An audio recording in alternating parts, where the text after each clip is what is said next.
भाजपा नगर सेविका जया सतनाम सिंह तिवाना और भारतीय जनता युवा मोर्चा मुंबई अध्यक्ष तेजिंदर सिंह तिवाना के द्वारा लिबर्टी गार्डन का जीर्णोद्धार करने का भूमि पूजन हुआ। इस दौरान मुख्य अतिथि रहे गोपाल शेट्टी, मुंबई भाजपा महासचिव संजय उपाध्याय, मुंबई सचिव विनोद शेलार, जिला कोषाध्यक्ष गंगाराम जमनानी, ब्रह्मकुमारी बहन नीरजा सोनी, मंडल अध्यक्ष सुनील कोहली, राहुल सिंह, अरविंद यादव आदि स्थानीय नागरिक बड़ी संख्या में उपस्थित रहे। वंदे कोहली जी का स्वागत सम्मान करें।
देखिए, मलाड का हार्ट जिसको कहा जाता है लिबर्टी गार्डन, इसका नूतनीकरण आने वाले दिनों में होने वाला है। हमारे पार्टी की नगर सेविका जया बहन तिवाना, तेजिंदर तिवाना, सतनाम तिवाना, इन सारे लोगों ने प्रयत्न करते हुए मंगल प्रभात लोढ़ा जी जो हमारे पालक मंत्री है, उन्होंने इसको बड़े पैमाने पर निधि दिया और जिसका भूमि पूजन हमने आज यहाँ पर किया। हम आने वाले कम समय में इसको पूर्ण रूप से विकसित करके लोकार्पण करेंगे। यहाँ पर जो जूना डोम है उसको रिपेयरिंग करेंगे, नया डोम भी बनाएंगे जो नए कायदे में अभी निकाल दिया गया है। मुंबई शहर के लोगों के जानकारी के लिए मेरे पार्टी के उन दिनों के मुख्यमंत्री देवेंद्र फडणवीस जी ने मुंबई शहर में जो स्लम विकसित हुए हैं वो बहुत सारे स्लम गार्डन प्लेग्राउंड के प्लॉट में भी झोपड़पट्टियाँ बन गई है। अब वो गार्डन प्लेग्राउंड के लिए रिजर्वेशन है, इसलिए वहाँ पर बिल्डिंग का परमिशन मिलता नहीं है। तो कोर्ट ने कहा कि आप नियम में बदली कर दो। तो नियम में बदली ये कर दिया कि 30% जगह पे 70% का बाकी FSI यूज़ करके वहाँ पर बिल्डिंग बनाओ और बाकी 70% जगह बच्चों को खेलने के लिए फ्री ऑफ कॉस्ट महापालिका को दे दो। ये अच्छा कानून है। लेकिन जब कायदा में बदलाव हुआ तब हमारे ऑफिसर लोगों ने इस बात का ध्यान न रखा और बाकी के इलेक्टेड रिप्रेजेंटेटिव लोगों ने भी ध्यान नहीं दिया।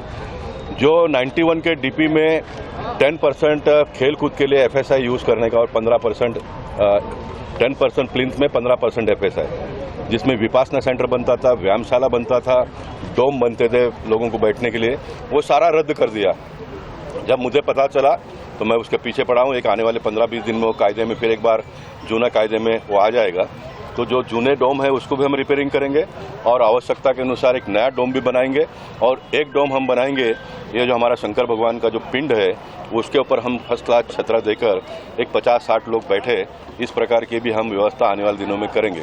अब जो बुद्धिमान लोग मेरे आवाज़ सुनते होंगे वो कहेंगे कि कायदे में नहीं है, भारत सनातन धर्म को मानने वाला देश है।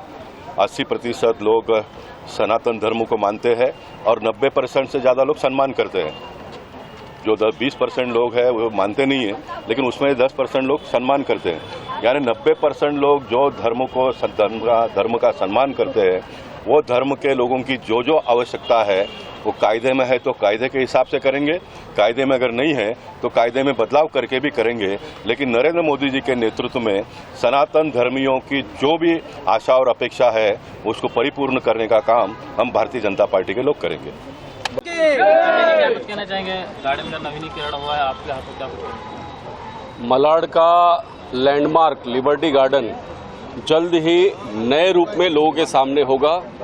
इस बात की मलाड वासियों में खुशी है। मैं जया तिवाना जी को बधाई देता हूं कि उन्होंने इस गार्डन के नूतनीकरण का संकल्प लिया और ये गार्डन मलाड की पहचान बने, ऐसी शुभकामना देता हूं। बहुत बढ़िया। मैं जब जीत के आई 2017 से, तभी से मैं ये प्रोजेक्ट के पीछे पड़ी थी। बार बार हमने, तभी ये गोसावी थे या डीएमसी थे आचरेकर साहब, मैं यहाँ उजाली तालाब का बाजू में जो पाटला थे, ऐसे बहुत सारे प्रोजेक्ट मेरे दिमाग में थे कि अच्छे बने, कुछ तो काम अच्छा करे कि फ्यूचर में अपने को अच्छा। लेकिन 2017 से लेके 21 तक जो अपना कार्यकाल पूरा होने तक अपने को फंड से 1 रुपया भी नहीं है, गार्डन के लिए नहीं दिया। अभी हमने रोज हमारा मीटिंग, हमारा अभी जो डीएमसी साहब थे उसके बाद में दूसरे बदली हो गए, जो उनके भी मैंने जाके मिले, बार बार मीटिंग किया पी नॉर्थ में अलग अलग। उसके बावजूद भी फंड नहीं करके मैं आवाज़ भी उठाया था हाउस में, मेरे जो कमेटी है सापत है उसमें भी। उसके बावजूद वो लोग ने फंड नहीं करके एक ईयर अभी फंड आया 2022 में फंड आने के डॉक्टर अभी जो सिरसागर पहले थे, उसके बाद में अभी गांधी साहब आए हुए डीएमसी। तो मैंने उनको बोल दिया डीएमसी साहब को कि भाई देखो, ये हमारी मेहनत है, ये हमारा सब कुछ, हमने इतना सालों से हमारे पास पेपर, हमने सब पूरा जो ये है मिनट्स कॉपी, वो सब हमारे पास पड़े हुए हैं। तो यहाँ जो बनाएंगे, आप क्या बना रहे मुझे पहला देखो कि पहला हमारा जब भी हम प्रेजेंट है तभी आरटीडी के साथ में हम पूरा घूम लेते थे, क्या करना है, कहाँ करना है, कैसा करना है। तो आरटीडी के बाद में अभी मेरे को थोड़ा डाउट है कि ये बदली करेगा कि क्या, तो वो कुछ जास्त खाए नहीं है कि यहाँ 4 फुट पानी भरता था। और बहुत जो उधर देखो आपको वो पीछे बाजू ना कि ओपन जिम लगाया हुआ है, लेकिन चढ़ने के लिए कोई पाउड़ी नहीं थी। तो मैं जो भी कहीं आता था ना, महिला मुझे सीनियर सिटीजन बोलते थे, मैडम मुझे चढ़ने के लिए कुछ ऊपर नहीं है, वो भी मेरा कंप्लेंट था ऊपर। और मुझे आज बड़ा खुशी है कि आज हमारे बड़े नेता, मतलब गार्डन के कार्य सम्राट जो गोपाल शेट्टी साहब, वो हमारे मदद हमेशा ही करते।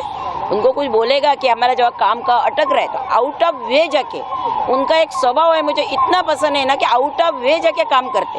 कल निर्जा बहन और दोनों जन मेरे पास आए थे ऑफिस के नीचे मेरे घर के, और उसने मुझे बहुत सारा बोला कि मैडम क्या होने वाला है, हमको मिलेगी कि नहीं, ये हमारे इतना सालों से। तो मतलब मैं मैडम को एक ही बोला, दीदी को, कि आप टेंशन मत लीजिए, हम सब हिंदू है, हिंदू के लिए हमारा जान भी जाएगी तो हम देने के लिए आज भी तैयार है, लेकिन वो सारे चीज़ें आपको मिलेंगे जो आप उससे ज़्यादा मिलेंगे। और गोपाल शेट्टी साहब से मुझे पूरा उनका भरोसा है, इतना मांगे तो इतना दे देंगे। तो मैंने कल ही उनको बोला था कि आपको बहुत सारा ये जो आप मांग रहे हैं ना उससे भी ज़्यादा मिलेगा, प्लस अभी तो 6 एकड़ मिला हुआ है, उससे भी आप मांगो, एक बड़ा वाला आपको कुछ चाहिए ना तो वहाँ भी साफ करके देंगे। और साहब का मुझे ये पूरा भरोसा है, साहब हमेशा ही हमारा कोई काम में रुकावट होती है तो साहब जाके हमारा मीटिंग लगाते, कंप्लीटली करते, मेहनती। और उनका कार्य सम्राट यूं ही नाम नहीं दिया गया उनको, बहुत ही मतलब जो काम सोचा नहीं वो करके दिखाते। Thank you. तेजिंदर जी की बात करें तो तेजिंदर बहुत सारे काम कर रहे हैं, कहाँ से इतनी तेजिंदर मम्मी से 2 कदम आगे निकल गया हुआ है। उसका बात करने का तरीका, उसका अपना कैपेसिटी के जो पीच है, दूसरा आज जो मम्मी को भी थोड़ा ज्ञान देता है तो चलता है। जब भी बच्चे बड़े हो जाते हैं, ज्ञान लेने जैसा है तो मम्मी ने भी लेना चाहिए। ये फेवर वाली मैं लेडी हूँ तो मुझे उससे कोई बुरा नहीं लगता है कि मेरे बेटे ने मुझे ज्ञान दे रहे। उसको मेरे से ज़्यादा समझ है, ज़्यादा है तो उसे दिया तो हमको समझे चाहिए। वो बेटा एक दिन बहुत बड़ा नेता बनेगा, मेरा और माता रानी का आशीर्वाद है, और पब्लिक का भी।